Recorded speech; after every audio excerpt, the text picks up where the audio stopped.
I'll do the best I can. Man, I just realized my mic was on mute. So, but anyway, um, so yeah, I was on vacation in Alabama. That's why you guys didn't get a video from me the last couple weeks or whatnot. But I'm back now. Try to get back into the swing of things. If you haven't already, be sure to make sure you like, comment, share, subscribe. Let me know where you're checking in from. If you're even in America, if you're not in America, you're overseas somewhere and you're watching my particular stream, just let me know where you're checking in from, and then we'll go from there. So again, thank you guys for all the support. Before we get going, I just want to give you guys whatever praise you deserve for being here and supporting me. So, without further ado, we're going to talk. We got some topics today. The topics that we're going to talk about today, we're going to talk about the Baltimore Ravens, or we're going to talk about the top secondaries in the NFL. We're going to talk about the top 5 QBs in the NFL. That's been a thing that's been going on for quite some time, and it kind of happens almost every year. Well, there's a consensus of these are the top 4, or these are the top 5, or whatever it may be. And I'm going to kind of try and nail down some of that right now on this particular episode of the show. And then we're going to talk about there was some possibility Isaiah likely have been possibly offered and a contract for the Ravens, getting an extension done. And we'll see what that looks like when it comes down to the numbers that was pushed out there, which was 13 million. And then we'll see, okay, there was some talks in the Ravens flock community about him not being worth it, or he's not totally tight end one yet, so he shouldn't get tight end one type of money. So we'll talk. We'll dive into that, and we'll talk about whether we think he's worth it or not when it comes down to the 13 million a year average that he was supposedly offered. And then last but not least, we got we'll talk about uh, the Jalen Hurts and Cam Newton. Which quarterback do you feel was better and whatnot? And I got it. Jalen Hurts' career is just now getting started. He's not even in his prime, if you will, if you want to go with that. And I think it's a kind of unfair uh, subject thus far. But I will give you my take on it. What do I think, and so forth and so on. So, all right. Mm, Let me get my slides going. And if anybody got any questions, please feel free. Like I said all the time, let me know you got any questions, and then we'll go from there. All right, cool. All right, so right now, I'm gonna just ask you guys if you guys can see my slides, so you can hear me. Just give me a thumbs up, or let me know if you can see me and hear me, or either one if you can't in the comments. All right. So first and foremost, all right, first topic. All right. So we're going to talk about quarterbacks in the NFL. And these particular 4 quarterbacks, whether it be you're a stats person, you're an analytical person, whether you're an eye test person, whether you're overall team success, whether you overall where you value, hey, how far a quarterback has been in the playoffs, whatever it may be, going to the playoffs consistently, whatever it is you value, how you value it, and what you value. These 4 quarterbacks have kind of been, in the mix. Not saying these guys are the most Super Bowl worthy, or these guys are going to give you the Super Bowl or chances to win the Super Bowl. I'm specifically pointing out where they have been, whether team success, how they have competed against one another, against other teams outside of these 4, and whatnot. So, first one up, and oh yeah, by the way, they are not in any particular order. That's the other thing too. A lot of people like to say, hey, you know what? There's no way Joe Burrow can be, the number 1 quarterback in the NFL. He only just went to the Super Bowl, and he haven't done anything since then. There's no way Josh Allen can be the number 1 quarterback because he hadn't went to the Super Bowl or hadn't won the AFC Championship or had he just now won an MVP or whatever it may be. A lot of people say, hey, Lamar Jackson can't be it because he didn't get over the hump. A lot of people say, Patrick Mahomes has had 2 down years in a row, even though he won the Super Bowl. He is no longer the best quarterback in the NFL. And whatever your reasoning is, or whatever your particular thing that you want to hone in on, that's 100% fine with me, because you have your opportunity, or you have your particular opinion, and that's fine. As long as you're able to back your particular reasoning of why you think one particular quarterback is ahead of the other, I'm okay with that. I just don't want the, hey, he sucks. He's no longer, the number one quarterback, and therefore he's not top five.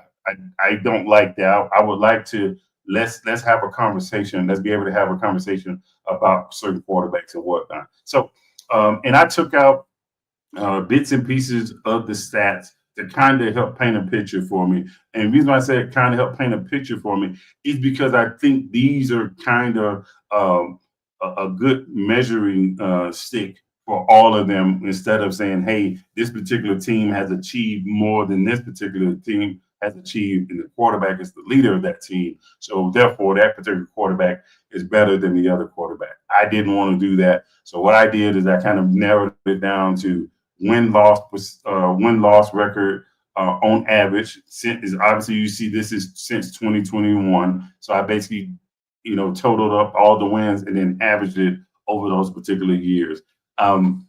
So Joe Burrow has on average 9-5 every year, completes 68.95% of his passes. He's averaging a 31 touchdown and 10 interception season, eclipses 4,000 yards every year, and has an average 61.8 QBR. Josh Allen is 12-4 over this particular time frame, completing 64.1% of his passes. Cashes out a 32 touchdown, 13 interception season, and averages over 4,000, averages 4,181 yards with a QBR 71.65.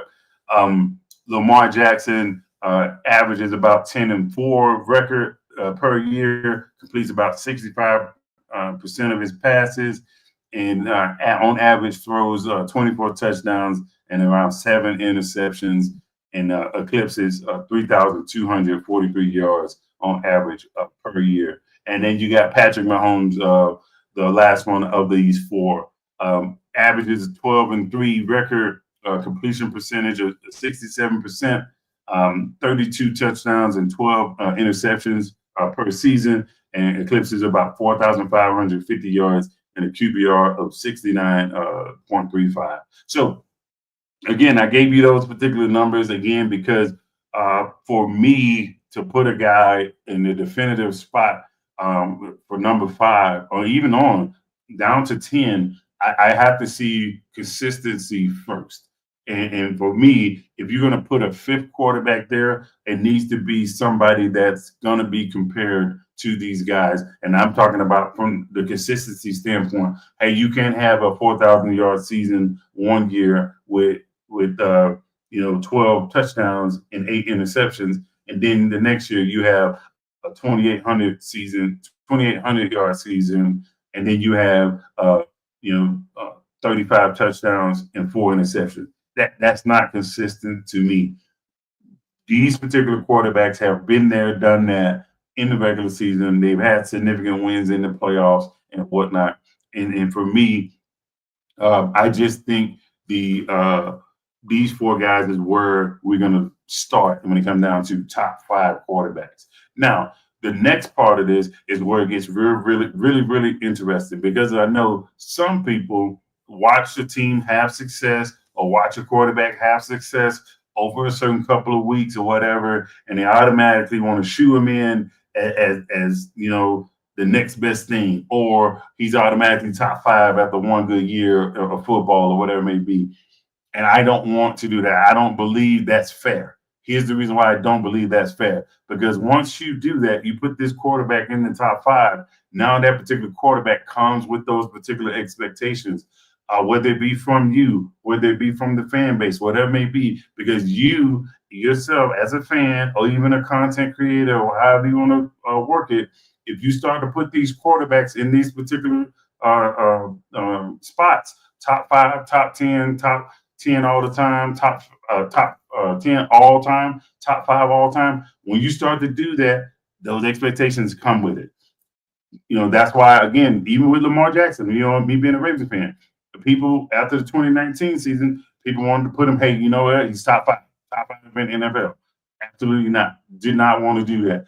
Here's the reason why. Because now, once you get in there, people are expecting you to replicate that each and every year. And as you guys going to see, or I can talk to you about it, uh, I have my reasoning of why I didn't want to put a fifth quarterback on this particular list. You can say who you think it is, but based off of me, when it comes down to winning seasons, there's no quarterback that had consistently winning seasons. Even Matthew Stafford. A lot of people say Matthew Stafford was the fifth best quarterback. Matthew Stafford had a 3-8 record, I want to say in 2022 or 2023, one of those particular years. He had a 3-8 record. Same thing with Jared Goff. Jared Goff had a losing record at some particular point. Sam Darnold had a losing record at some point.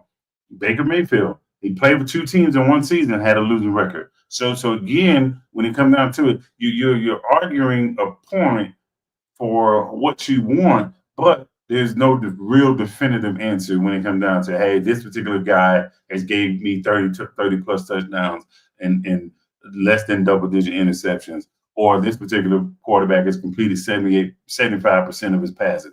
Dak Prescott, you can try and put him out there. But again, missing the whole season. Is his numbers going to be up there with these guys? Absolutely not. So again, and even with that, I used Lamar's season, the two seasons he got injured, 2021 and 2022. I used those. So I didn't take anything away from him. He's still comparable to these guys. Maybe not in the touchdown department, but everything else in the yards department, but everything else, he's comparable. The QBR, the win-loss record, the completion percentage, he is there right there along with these particular guys. So, and if you was to say, hey, okay, Brock Purdy is another one. Missed some time, right? Does not have a lot of starting time. That's the other thing about it. This is since 2021. So for me, I just don't feel right now we can definitively say, hey, who's the top five quarterback? I can give you some names, though.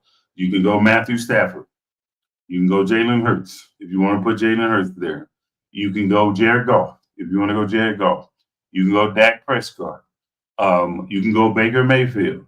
All these guys are really close to being that definitive number 5 quarterback in the NFL. And I just figured, I think this particular year will potentially reveal who that quarterback is that's right there in between tier 2 and tier 1. Or if you're talking to Nick Wright, in between tier 2 and tier 3, because he likes to put Patrick Mahomes in his tier by itself, which is okay for him, but not for anybody else. Anybody else that pays attention to what's going on in the NFL, I don't see how you continuously put that guy in a tier above all the other teams or all the other quarterbacks when he hasn't achieved he hadn't won Super Bowl each and every year.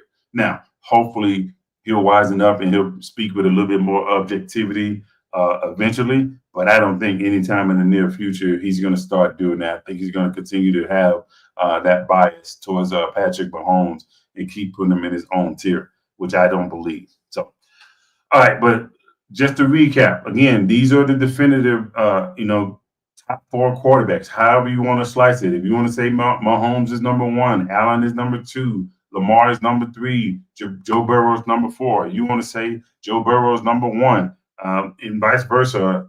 However you want to slice it, I think these are the best 4 quarterbacks in the NFL. Again, with that fifth spot, somebody's going to have to show me some kind of consistency, whether it be Jared Goff, whether it be Baker Mayfield? Would it be Matthew Stafford? Those guys, Dak Prescott, how's he going to look? You got me?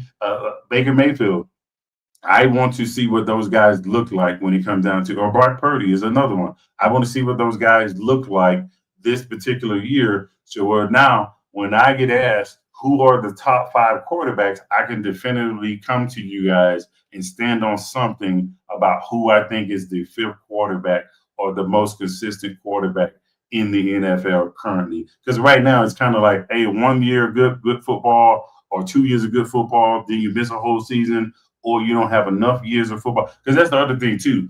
We got to stop with the, hey, you've done this, you've achieved the highest thing, and now you're going to put this guy as the best quarterback. Because I'm pretty sure after 2018, I know some people would probably, hey, they would have laughed at me and said if I would have said Nick Foles is the best quarterback because he won the Super Bowl. But we pick and choose when we want to do those type of things. So nothing against Jalen Hurts. I just don't believe that, hey, we can put him here right now at this particular very moment because it's just not enough data. I need to see it again. Let me do something else again before we can do that. I'm not talking about the Super Bowl. I don't want you guys to think I'm talking about he got to go win a Super Bowl. What I'm sitting here saying is, hey, he can't have another 18-5 touchdown to interception ratio. He can't have that 18 touchdowns and 5 interceptions season for me to say he's top five. Because for me, that is a little bit above average season for a quarterback in the NFL. To be honest with you, depending on who you're asking, some people may say that's too low. And I got it. You want to include the rushing touchdowns. I'm not talking about total touchdowns. I'm talking about quarterbacks. I'm talking about people that are going to throw the football. People that, hey, I got a game plan for this particular player, throwing the football to other people and him carving my defense up. That's what I'm talking about. If we want to talk about running quarterbacks, then obviously these things will change significantly. In no way, shape, or form am I going to push out and say, hey, Joe Burrow is a top five quarterback and put his rushing touchdowns up there. I would never do that. That would be ludicrous. But so when you guys want to throw Jalen Hurts at me, just know I did not include any kind of rushing touchdowns whatsoever with Josh Allen, Lamar Jackson, or even Patrick Mahomes. I did pure passing stats when it comes down to it. And as you can see, all the passing stats are not on. These are the passing stats that I thought would definitively help me. Who are the top top five quarterbacks in the NFL currently? That's what I did. All right. So again, my answer for who's the fifth quarterback. I know this is a thing that's trending on social media. I don't think we definitively have one. You can pick your poison for whatever quarterback you want and say, hey, this particular quarterback gets my particular vote to be the fifth quarterback or the top five, one of the top five quarterbacks. But you got to remember, with me, if I'm going to do a top five or a top 10, if I do a top five, maybe not a top 10, I want my guys to be almost interchangeable, if that makes sense to you. So if I pitch this out to a fan base, hey, no fan base is going to say, man, you're stupid, man, because you got Joe Burrow number one. Or, man, you're stupid, man, because you got Patrick Mahomes at being the fourth best quarterback. There's no way.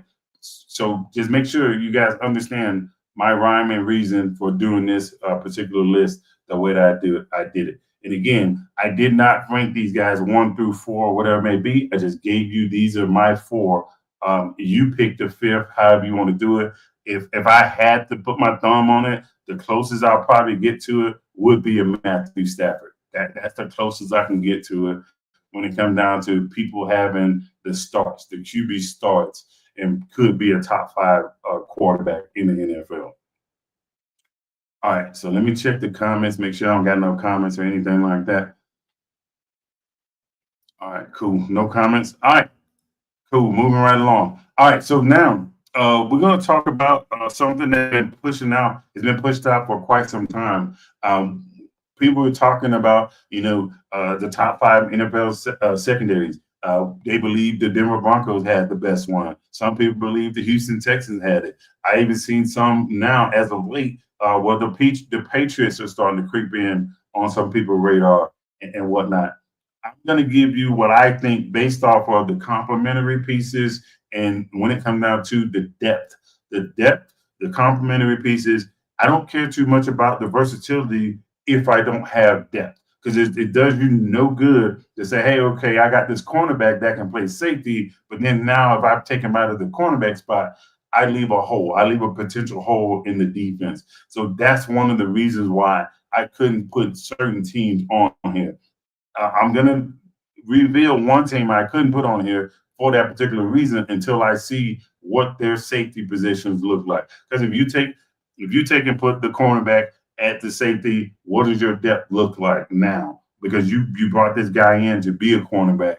But if you say, okay, look, I want to move him around and whatnot, that's cool. Who's going to play that other safety spot? You can't sit here and give me, oh man, this second year player is going to go out there and be good, or this particular player could do it. I got it. I'm only working with what that particular person or that particular player has achieved thus far. I'm not going off of, hey, okay, this particular speculation or whatever it may be. I'm also going off of the scheme. That's the thing that's going to really, really matter too, because it's no good to have a bunch of household names, but then guess what? These guys don't go out there and play. Case in point, the Kansas City Chiefs. Kansas City Chiefs probably have two guys that we know of, right? But they find a way to load up in the draft and say, hey, look, we need you to come in and just be able to do this for me. And that is it. I don't need you to come in and be an all pro. I don't even care if you want to make the Pro Bowl. I need you to come in and be able to do this. And whether it be, hey, be my boundary corner, whether it be, hey, play good in space, or whether it be, hey, I need you to come out and be able to game tackle. That's one thing Spagnolia is really, really good at when it comes down to keeping his guys in a bend but don't break system and mentality on the field to where, hey, they may give up a lot of yards at times, but you best believe they're going to do everything they can to keep you out of the end zone. Or, hey, when it's time to dial up pressure, I know how to dial up the pressure without sacrificing my pass rush or without sacrificing the back end coverage of my defense. That's the one thing I will give kudos to Kansas City and their defensive coordinator, Spagnolia, for being able to do that. So, all right. All right, so right here, right now, if I had to put it out there, hey, who are the top five secondaries? This is what I would go with, and I have my reasoning for it. With the Kansas City Chiefs, I just talked about their scheme and their approach to the game. Their bend but don't break. They're gonna continue to try and keep their team in every game by not giving up the big play, by not letting you exploit them, not letting you get them to go fast or play fast or catching them off guard or whatever it may be. So Kansas City plays sound defense no matter where they are, whether they're at home or whether they're on the road or whatever it may be. That team seems to travel very well, and it doesn't seem like they ever get rattled. And I know the Super Bowl was kind of different, but it wasn't a total just annihilation when it comes down to what they was doing. Now, I will tell you, it was the more of the offense sputtering versus the defense. Because the defense, again, at the time, at in the first part of the Super Bowl, it wasn't this big masterpiece from the Eagles or whatever it may be. Defensively, it was, but not offensively. Then they kind of woke up and they kind of played alongside what the defense was able to do with the Chiefs and getting the turnovers and frustrating Mahomes and whatnot. And once they started to do that, then it was just like, hey, all right, we're going to lick our chops and we're going to go out, get after it, and we can take our shot plays because we're up by 2 possessions or more. And that kind of thing happens when it comes down to getting momentum in football. So at number 5, got the Kansas City Chiefs. Again, if you got your own list, I would love to see it. Who you think would be your top 5 when it comes down to your secondary. Number 4, this particular team, and I know people are going to probably kill me for it or want to kill me for it, but you got to understand who they brought in. They brought in a defensive guy, Mike Vrabel. They brought in some defensive pieces, which they already had Gonzalez. Then you bring in Davis. You bring in Davis. Now You pair him with Gonzalez. You had Peppers. You got Duggar that are already there. Uh, I think this secondary could really shock some people. Now, what's going to be key if they stay there is going to be their pass rush. Can those young pass rushers and can they generate pass rush in Mike Vrabel's system? And if they can do it consistently, I just feel like this plays right into the young secondary players for the New England Patriots. Carlton Davis is being a savvy veteran, has been there, won a Super Bowl. He understands what his role is. Two lockdown corners, and they're rangy. That's the other thing too. They're not, short, stocky guys. They are guys that are bigger guys that can stick with the bigger receivers and those little shorter guys that can cover a lot of space. The number three would be the Houston Texans. And this is not a slight to them because I'm going to be honest with you.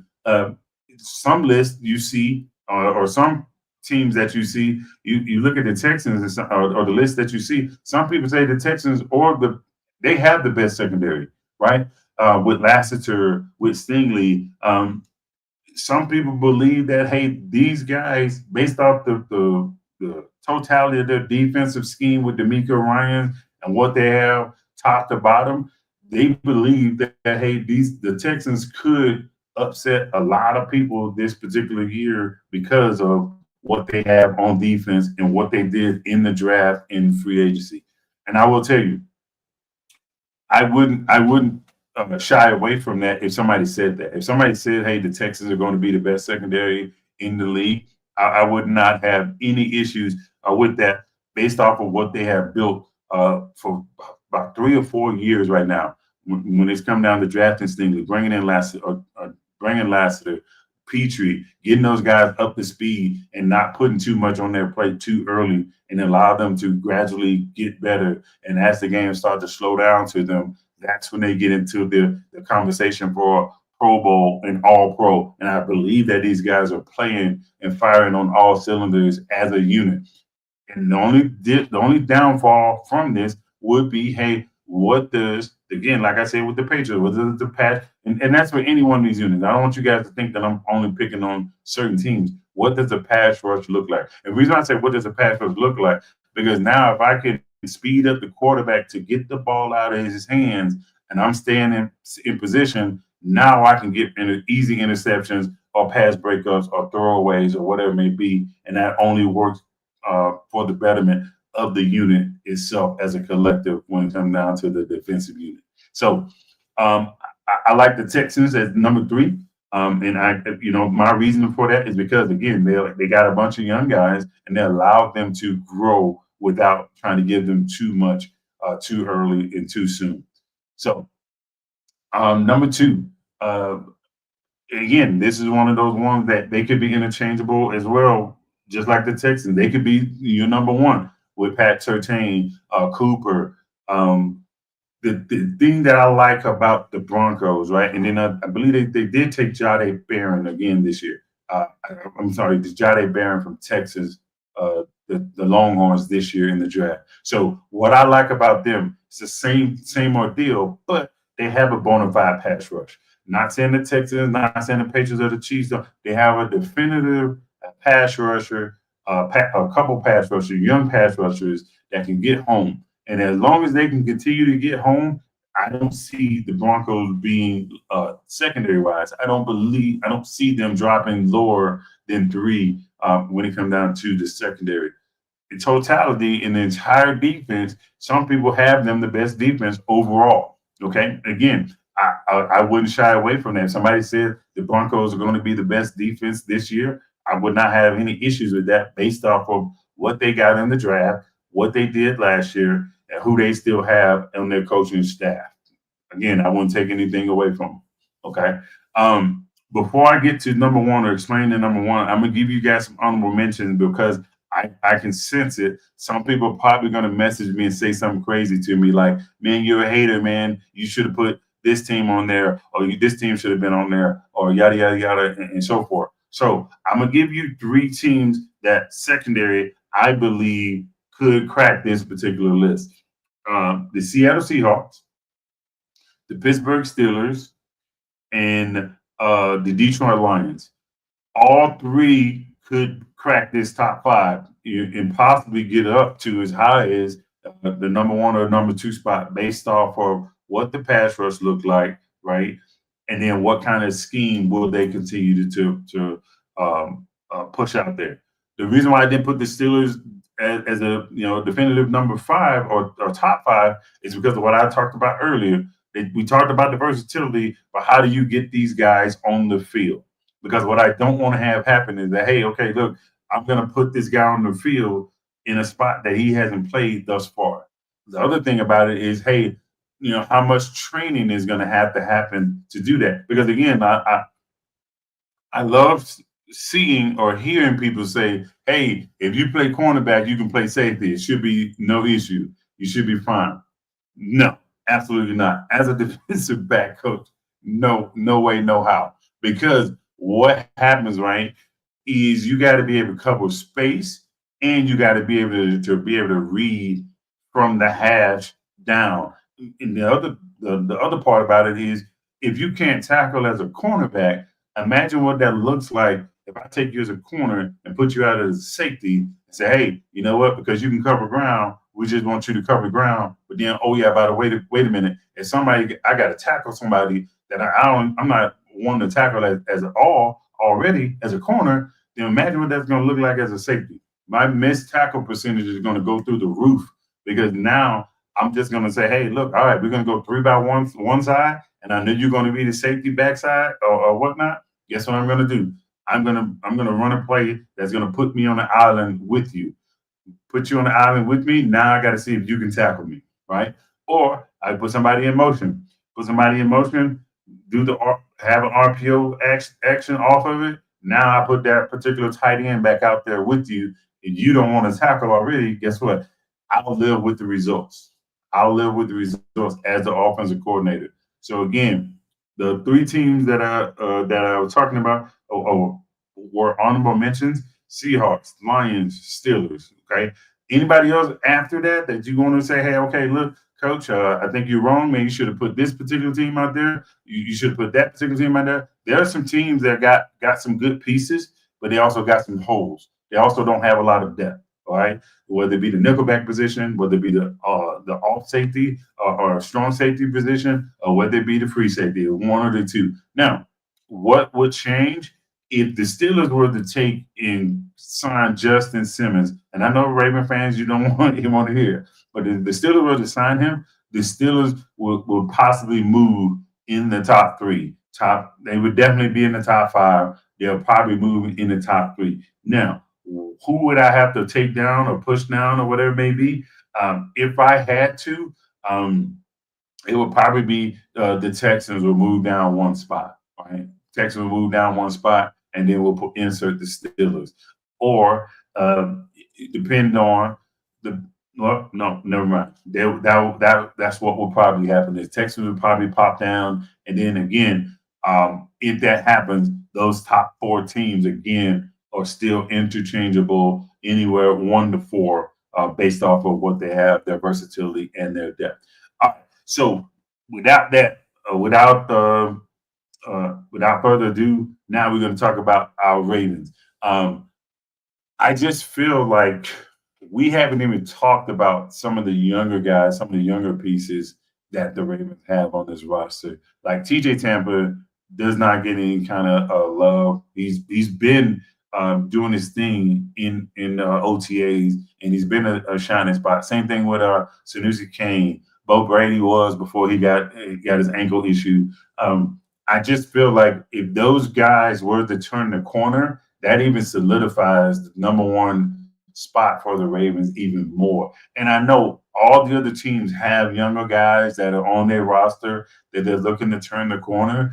I just feel like because the Ravens don't have any holes, these guys can come out and kind of grow into the position, grow into their role. And neither one of those guys would be asked to start a game. It'd be more of, hey, the Ravens are up on the team, and we're going to get you some reps, some in-game reps or whatever it may be. And then by week 12 of doing this or whatever it may be, now we're talking the guy has more confidence. And if we do have somebody that, hey, got a little dinged up, we can put him out there and he knows exactly what his particular role is, and he doesn't stumble out the gate when it comes down to that particular player getting some starting time.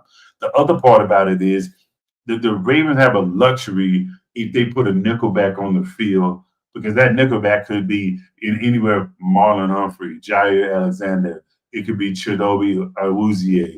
It could be a plethora of guys. And we if we're playing a more tight end centric team, you can put Kyle Hamilton there if you desire to do those type of things. It's just so many different things that you can do to make this work. And if they were talking about and Jalen Armour Davis getting reps at safety, my goodness, it just keeps getting better and better and better when it comes down to the mix of safety. Now, keep in mind when I say this, I'm not sitting here saying a permanent thing. I'm sitting here saying based off of hey, the set that we have, the people that we're going against, this is what we can put out on the field to help neutralize this particular offensive setting that we're facing. So again, just to reiterate, this is my top five.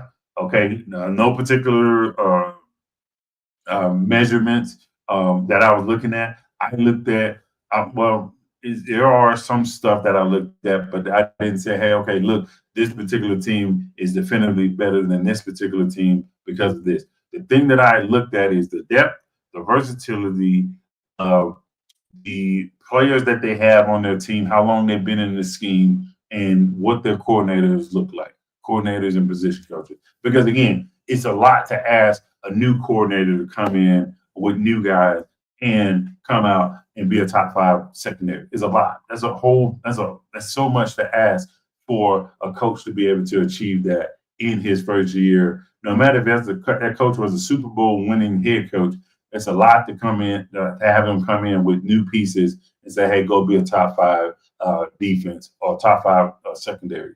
So, all right. So let me check the chat again and see if anybody said anything. All right, cool. All right, no questions. Awesome. All right. So now this is one of the big ones, right? This is one of the big ones. I cannot remember who initially brought this up.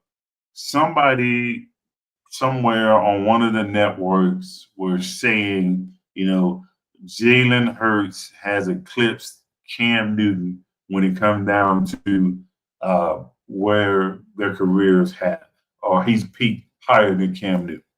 All right. First off, stop. Just stop it. Can we please stop it? We cannot do this. Here's the reason why we can't do it, right? The reason why we can't do this is first off, Jalen Hurts hasn't been in the league long enough. That's one. Number two, Jalen Hurts is the best season he's had wasn't even where he won the Super Bowl, right?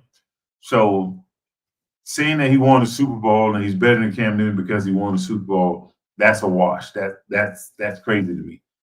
But whatever.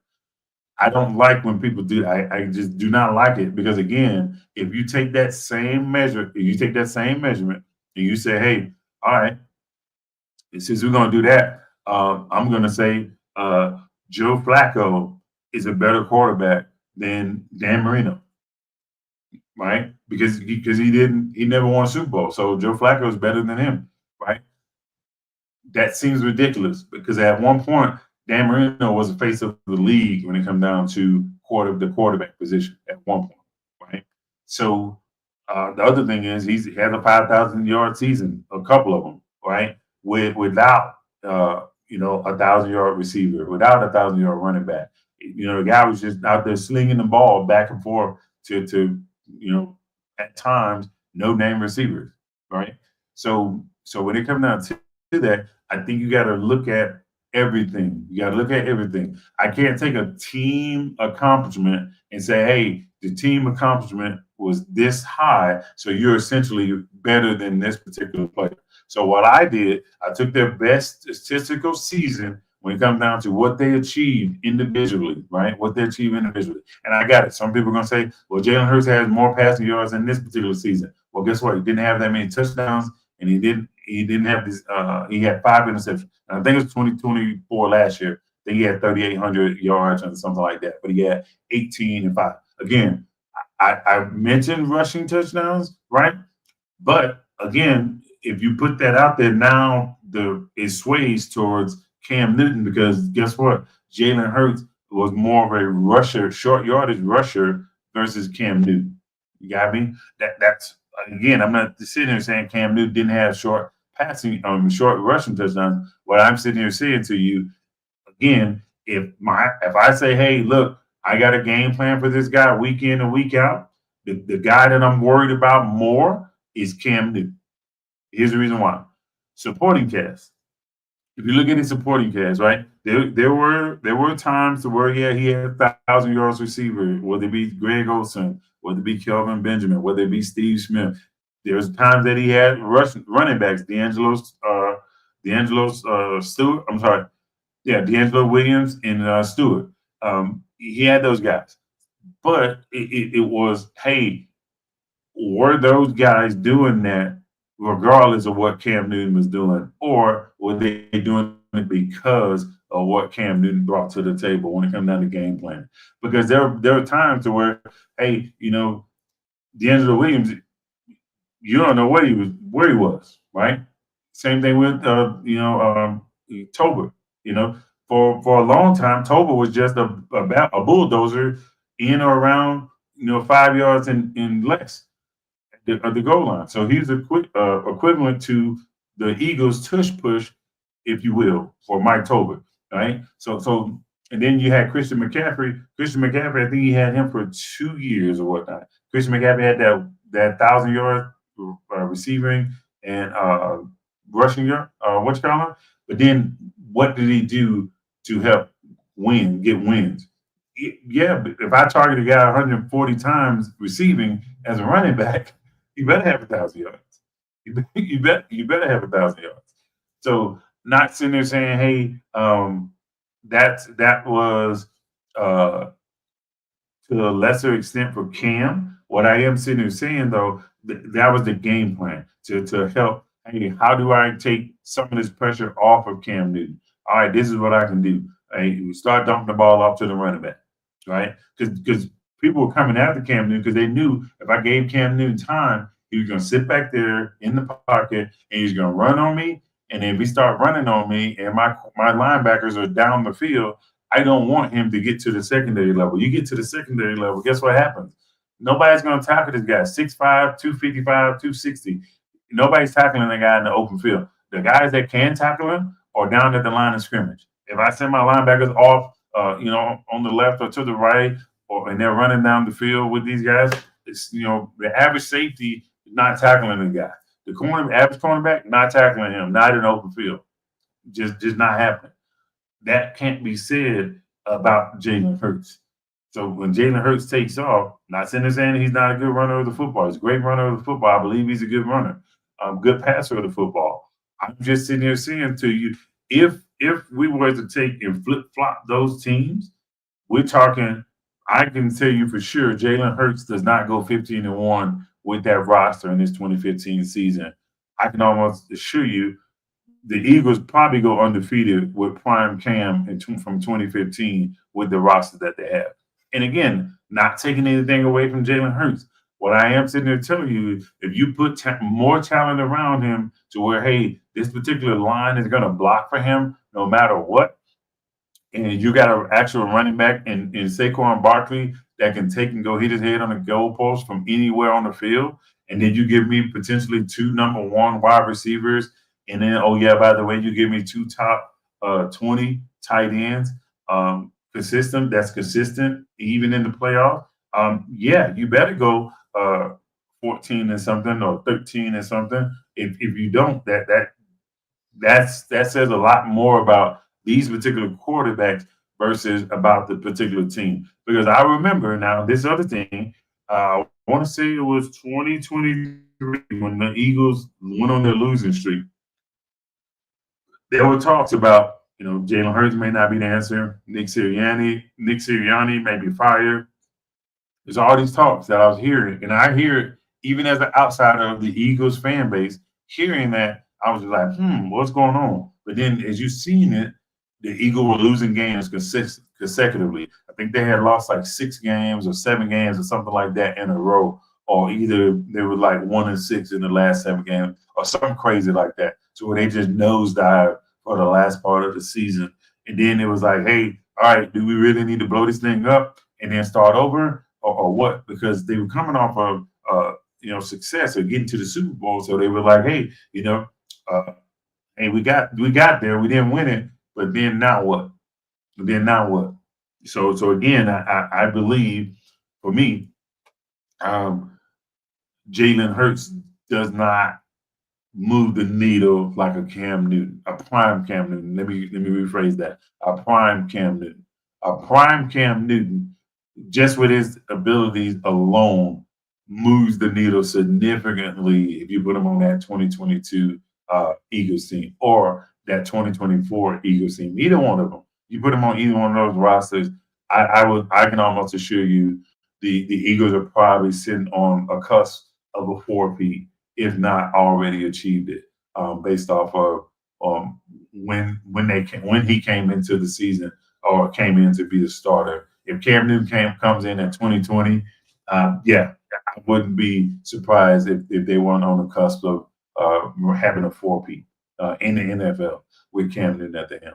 So, all right, so you can look at the numbers. What are your thoughts on this? Who would you rather have? Jalen Hurts from 2022 or 2015 Cam Newton? And I got it. Some people, man, maybe watching this or seeing this, maybe too young to remember Cam Newton. But just go turn on the highlights of just put in Cam Newton MVP season, and you'll see what I'm talking about. Some of the just ridiculousness stuff that he was doing. Other part about it is this is um, toward the late part of the season, he was starting to get teed off on. And then up until next year and a couple of years after that, they were just letting him tee off on them. And it was to the point to where it was like almost like they were like, hey, we're tired of your antics or you celebrating and you showing up players and whatnot. We're tired of that. And we're gonna let them, get their get back, if you will. That's what it kind of seemed like. I think if he was on the Eagles, a lot of that goes away because guess what? He doesn't get his hit as much because he has a better offensive line and he has more of a threat in the running back position outside of the Christian McCaffrey years.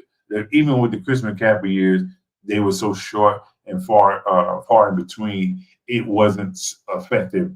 You got 2 years of good running back play before he was traded off of the team, and Cam Newton himself had left and came back to the Panthers. So, all right, so that was it for the Cam Newton and the Jalen Hurts debacle. If you got anything that you want to add or you want to ask questions about something, please feel free to message me or comment and let me know what your thoughts are. All right. So now we're going to talk about our guy, Isaiah Likely. Again, I've seen some people saying, hey, if the Ravens offered him that contract of $13 million per year, they are crazy. There's no way I'm paying that for a tight end 2 or a tight end 3 or whatever you want to call them. And I say, hey, absolutely yes. Here's the reason why. If you look at the end goal or the end state is productivity. And I will tell you, based off of what he has done, when the ball is in his hand alone, garners this type of payment. Here's the reason why. He will go to another team and do what he did in 2024, and possibly more, probably double it in some areas. And we will be looking with egg on our face, like, man, we had that in our particular tight end room, and we didn't want to pay him to keep him from other teams. Not because we feel like he's less than or he doesn't deserve it, but because, hey, you got to do right when the time is right. You can't try and do right and then lowball him. If you'd have came at him and said, hey, we're gonna give you $8-9 million per year, I'm just being honest with you. If this is a real deal, if you go and try and give him $8 or $9 million a year, you're looking at some of the teams, a particular team in the like Miami, because Miami needs a tight end because they just traded Johnny Smith to the Steelers. So now you're looking at a team like Miami particularly taking him off your hands, right? Taking him off your hands. You take him off your hands. Now we're talking, hey, wait a minute. We lost out on this particular opportunity. And if you look at our tight end room from the Ravens take a significant blow because let's be real, I'm not taking anything from Charlie Kolar. But Charlie Kolar is nowhere near bridging the gap between Mark Andrews and Isaiah Likely should Isaiah Likely leave. Let's be honest with you. He was a beast at I want to say Iowa State. Yeah, I think he was a beast. He was a beast at Iowa State. I don't see him coming in and replicating what Isaiah Likely was or is. Now, I wanted to talk about what he has done and if he does the same type of thing, but we're gonna give him 80 targets instead of 58 targets. It's only 22 more targets, right? But with those 22 targets, look how much more respectable this is now. Much more respectable.